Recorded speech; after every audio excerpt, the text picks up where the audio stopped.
नमस्कार विद्यार्थी मित्र, कक्षा 7 के लिए इकाई 4 जो हमने देखी थी करनी और कथनी। तो करनी और कथनी में अब हम देखेंगे अभ्यास। तो अभ्यास में पहला जो प्रश्न इस प्रकार है, सोचकर बताइए।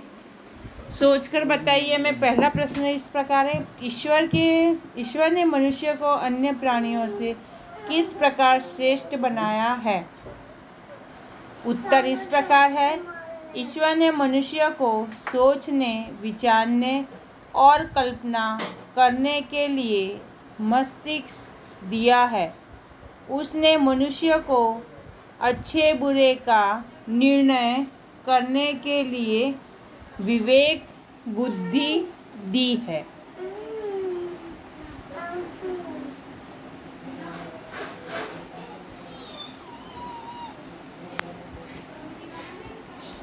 वाणी का वरदान भी केवल मनुष्य को ही मिला है।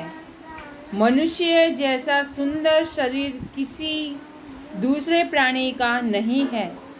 इस प्रकार ईश्वर ने मनुष्य को अन्य प्राणियों से श्रेष्ठ बनाया है।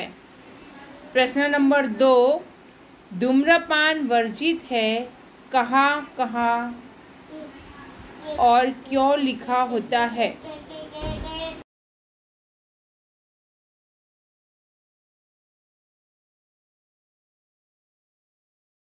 रेलगाड़ियों जैसे सार्वजनिक वाहनों में लिखा होता है। अस्पतालों, सिनेमाघरों और दवाखानों में भी धूम्रपान करने की चेतावनी दी जाती है। बाग बगीचे, पुस्तकालय, प्रतीक्षालय, धर्मशाला और सार्वजनिक शौचालय आदि स्थानों पर ऐसी पट्टियाँ लगी होती हैं। धूम्रपान से वायु प्रदूषित होता है। प्रदूषित वायु में सांस लेने से छाती और फेफड़े की कई बीमारियां होती हैं। इसीलिए सार्वजनिक स्थानों पर धूम्रपान की मनाही की जाती है। प्रश्न नंबर 3, फूल सबको अच्छे क्यों लगते हैं। तो उत्तर इस प्रकार है, फूल रंग बिरंगे होते हैं। उनमें से मन भावनी सुगंध निकलती है। फूल प्राकृतिक गहनों का काम करते हैं। फूलों के तोरणों से स्थान और फूलों की मालाओं से मूर्ति की शोभा बढ़ जाती है। फूलहार का उपयोग विशिष्ट व्यक्ति का सम्मान करने में होता है। अपने इन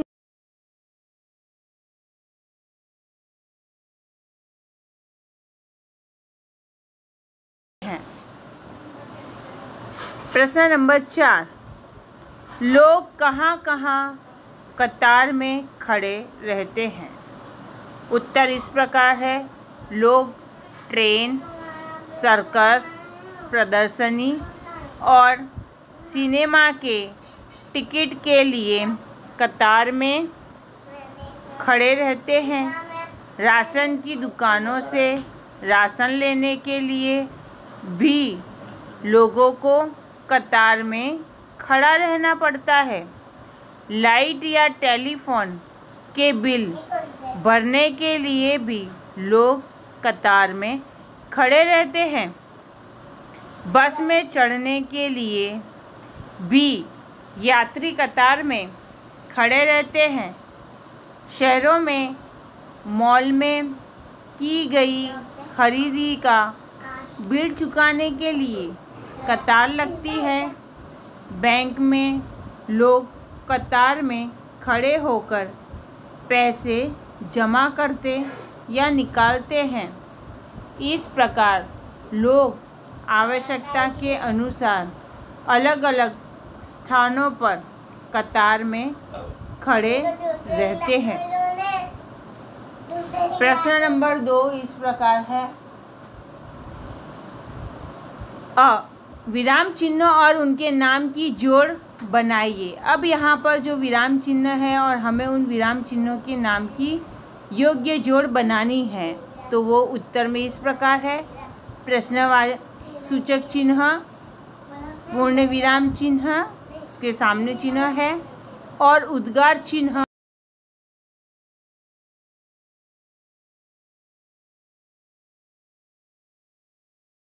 फुल स्टॉप कहते हैं। अवतरण चिन्ह दोहरे, जो ऊपर दोनों इन्वर्टेड कॉमा कहते हैं इंग्लिश में हमें। योजक चिन्ह मतलब एक है कोष्ठक चिन्ह के अंदर सोई हुई लाइन जो बिछी है कहते हैं वह। इसके बाद प्रश्न नंबर ब देखेंगे। वाक्यों को पढ़कर उचित विराम चिन्ह का प्रयोग कीजिए। फूल तोड़ना मना है, तो यहाँ पर हम कौन सा चिन्ह लगाएंगे? पूर्ण विराम चिन्ह लगाएंगे। ठीक है। वहाँ कितना सुंदर दृश्य है, वह कितना सुंदर दृश्य है, तो उद्गार चिन्ह लगेगा। बसों में लिखा होता है धूम्रपान वर्जित है, तो यहाँ पे हम क्या लगाएंगे? अवतरण चिन्ह लगाएंगे एक। और धारा रात, और यहाँ पर जो नीचे जो है मैंने बोला है ना सोया हुआ योजक चिन्ह है। रात और डैश दिन पड़ती रहती है, और वहाँ पे हम अल्प विराम लगाएंगे। पौधे बारिश में ही क्यों लगाए जाते हैं? तो प्रश्न सूचक चिन्ह लगाएंगे जिसे हम जहाँ पर प्रश्न की सूचना देते हैं। प्रश्न नंबर 3। निम्नलिखित वाक्यों में से जातिवाचक संज्ञा के आसपास चिन्ह लिखिए। तो यहाँ पर जो वाक्य दिए गए हैं उनमें से हमें जातिवाचक ढूंढकर बताना है। संज्ञा के आसपास चिन्ह मतलब गोल करना है। तो यहाँ पे पहला है मनुष्य, अन्य प्राणी।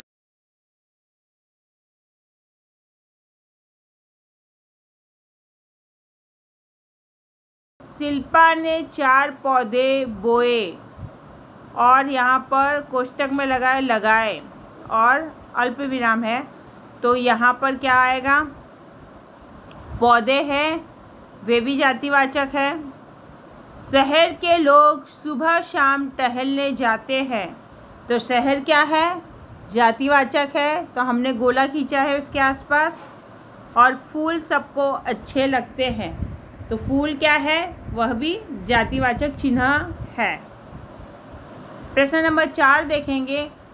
कथनी और करनी में समानता रखने में मुश्किल आती है या नहीं, चर्चा कीजिए। तो यहाँ पर उत्तर के रूप में जो यहाँ पर वार्तालाप में दिए गए राकेश, चंपक और गीता वार्तालाप करते हुए, तो यहाँ पर पहला है राकेश ने क्या कहा है देखते हैं हम। कथनी और करनी में समानता रखना बड़ा कठिन है, इसमें काफ़ी मुश्किलें आती हैं। दूसरा चंपक, धन्य है वे लोग जिनकी कथनी और करनी एक जैसी होती है, मुझसे तो यह कभी नहीं हो सकता। अब गीता क्या कहती है सुनते हैं हम। अरे किसी से नहीं हो सकता, मेरी माँ मुझसे सदा सच बोलने के लिए कहती है, और वे खुद पड़ोसन आंटी से झूठ बोलती हैं। अब राकेश क्या बोलते हैं हम देखते हैं। मेरे पिताजी कॉमा झूठ बोलने पर मुझे डांटते हैं, और जब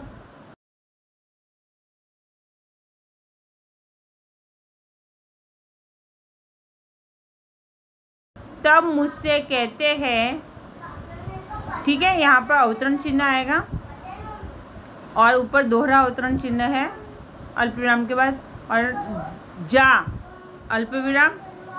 सेठ से कह दे कि पिताजी घर में नहीं हैं, दोहरा अल्पविराम पूर्ण। तो यहाँ पर हम जो देखेंगे कि व्याकरण विभाग का जो चिन्ह का है उसका भी खूब सारा प्रयोग किया गया है, यहाँ पर उसे भी इस्तेमाल किया गया है। और तीसरा देखेंगे चंपक क्या कहता है, अरे भाई अल्पविराम जिनकी कथनी और करनी एक होती है अल्पविराम वे। अब यहाँ एक गहरा हम क्या देखेंगे, इन्वर्टेड कॉमा है जिसे हम कहेंगे अवतरण चिन्ह। संत कहलाते हैं, यहाँ ना किसी की माँ संत है ना बाप।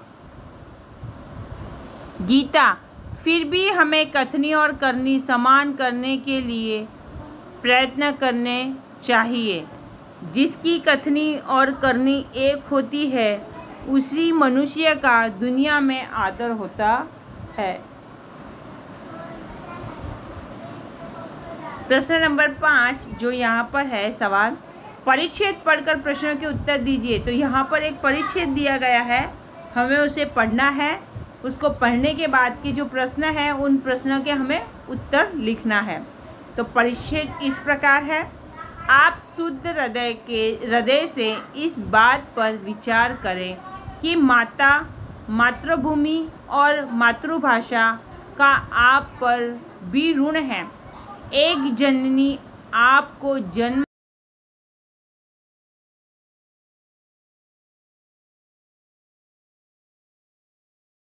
खा पी कर आप पुष्ट होते हैं और एक आपको अपने भावों को प्रकट करने की शक्ति देकर आपके सांसारिक जीवन को सुखमय बनाती है। जिसका आप पर इतना उपकार है उसके लिए कुछ करना क्या आपका परम कर्तव्य नहीं है। यहाँ पर दूसरे पैराग्राफ में देखेंगे हम, प्यारे भाइयों उठो, आलस्य छोड़ो, अल्पविराम काम करो और अपनी मातृभाषा की सेवा में तत्पर हो जाओ। इस व्रत का पालन करना तलवार की धार पर चलने के समान है।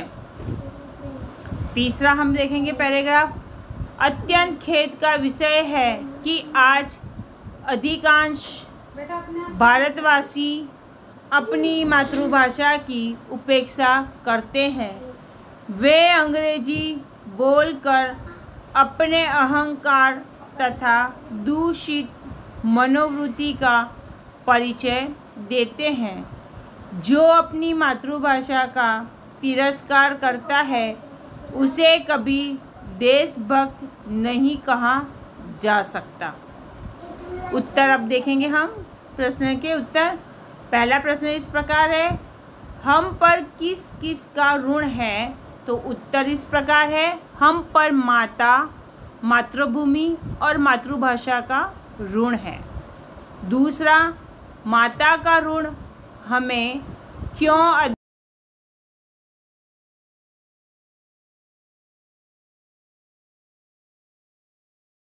चाहिए, क्योंकि उसी ने हमें जन्म दिया है। तीसरा, किस व्रत का पालन करना अत्यंत कठिन है। तो उत्तर इस प्रकार है, मातृभाषा पर गर्व करना और उसकी सेवा में तत्पर रहना हमारा कर्तव्य है, परंतु इस व्रत का पालन करना अत्यंत कठिन है। चौथा है, किसे देशभक्त नहीं कहा जा सकता। उत्तर इस प्रकार है, जो मातृभाषा का तिरस्कार कर अंग्रेजी बोलने में गर्व अनुभव करता है उसे देशभक्त नहीं कहा जा सकता। पांचवा, गद्यांश को उपयुक्त शीर्षक दीजिए। तो उत्तर इस प्रकार है, सच्चा देशभक्त अथवा माता, मातृभूमि और मातृभाषा। अब हम यहाँ से स्वाध्याय शुरू करेंगे। यहाँ पर हमारा अभ्यास पूर्ण होता है। तो स्वाध्याय में पहला प्रश्न है, अंदाज अपना अपने में देखेंगे हम। पहला प्रश्न, कथनी और करनी में अंतर विषय पर अपने विचार लिखिए। तो उत्तर इस प्रकार है, मैं मानता हूँ कि कथनी और करनी में एकता रखना वीरों और सज्जनों का काम है। कथनी और करनी उसी की एक हो सकती है।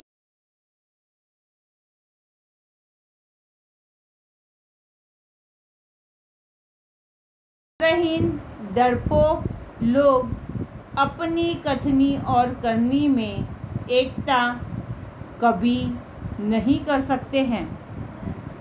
दूसरा प्रश्न, कथनी और करनी में अंतर विषय पर अपने दोस्त ने जो विचार लिखे हैं उन्हें पढ़िए।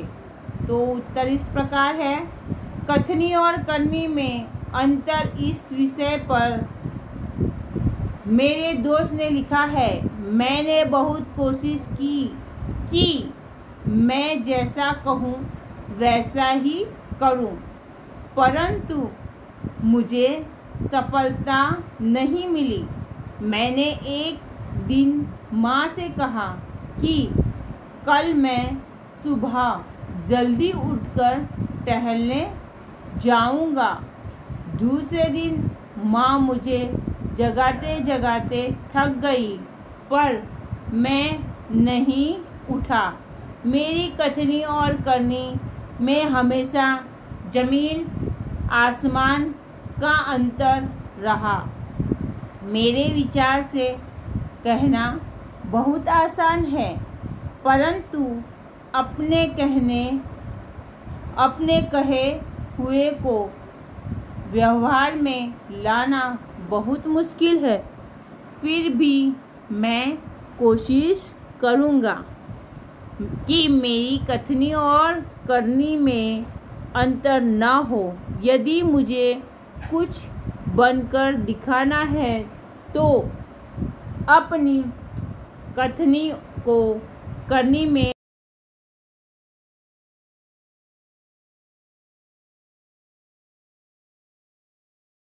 करके दिखाइए।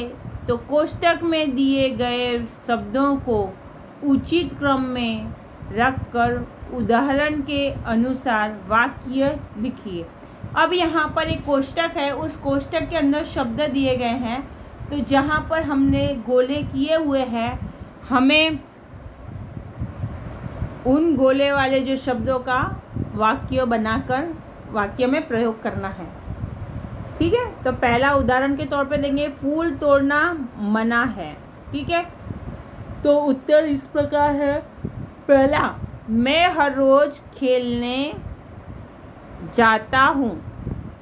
ठीक है, दूसरा, सबको कथनी करनी। कथनी कोष्टक में जो चिन्ह कोष्टक चिन्ह है, करनी में समानता रखनी चाहिए। इसके बाद का है, वे कहीं से अच्छे पौधे लाए। ठीक है, तो यहाँ पर ये पूर्ण हुआ। अब यहाँ पर हमारा कक्षा 7 का पूर्ण होता है अभ्यास और स्वाध्याय। नमस्कार विद्यार्थी मित्रों।